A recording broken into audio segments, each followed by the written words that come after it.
তুমি তোমার আত্মার সাথে বিয়াদবি করতে পারবে না, কারণ ছোটবেলায় তুমি কত টাকা করছো, কত আঘাত তোমার মারে দিছো। ওষুধ খাওয়াতে গেলে বাপের গালে চর মারছি, মারে লাথি মেরে ফেলাই দিছি, ঠিক না বেটি? তারপরে মা বাপ আমার বলে মায়া পেরা ভালোবাসা করে দিয়ে আমগুলো খাওয়াইছে। আমরা কিন্তু বারবার বাপ মারে আঘাত করছি, বাপ মা বারবার এসে গালের মধ্যে সোমা দিচ্ছে, ঠিক না বেটি? ঠিক না, বারবার গালের মধ্যে এসে বুকের মধ্যে গায়ে সোমা দিচ্ছে।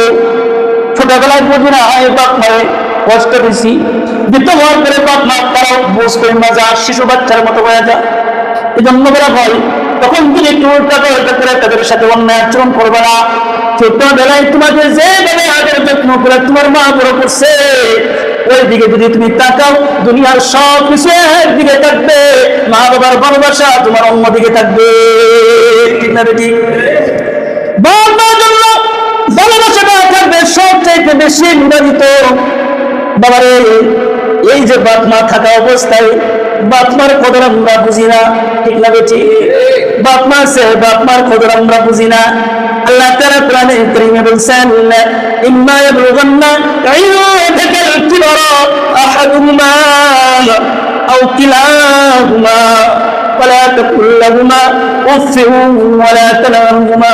আল্লাহ তাআলা বলেন, এ বান্দা, তোমার জীবদ্দশায় যদি তোমার আব্বা আম্মাকে তুমি বৃদ্ধ অবস্থায় পাও, একজনকে পাও অথবা দুইজনকে যদি বৃদ্ধ অবস্থায় পাও, তাদের সাথে কিন্তু খারাপ আচরণ করবা না।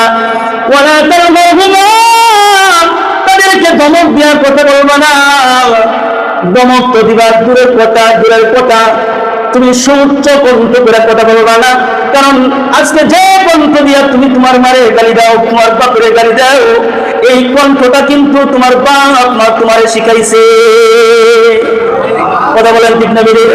বাপ মা তোমারে কথা বলা শিখাইছে, আব্বা আব্বা বলা তোমার বাপ তোমারে বাপ শিখাইছে, মা বলা মা তোমারে শিখাইছে কেমনে মারে ডাকতে হবে।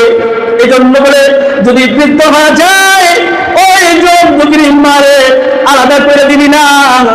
আমাদের সন্তানরা তো এখন এমন হয়েছে, বাপ মারে নিজের আলাদা হইলে এবং তারাও ভাই ভাই আলাদা হইয়া বাপের মেয়ে এক ভাই আরেক ভাই মারে নেই, ঠিক না? এক ভাই বাপের নেই, আরেক ভাই মারে নেই। এক বাপ তাকে তাল তোলা গাছে তাল তোলার নিচে, আর মা থাকে জিরা বউ গাছের নিচে, আলাদা আলাদা জায়গায় থাকে। কিন্তু বলে তোমরা চার ভাই, তোমরা পাঁচ ভাই, মা বাপ কোনোদিন তোমাদেরকে আলাদা করে নাই, সবাইকে এক জায়গায় করে মানুষ করছে, আলাদা করে তোমার করে দেখেন।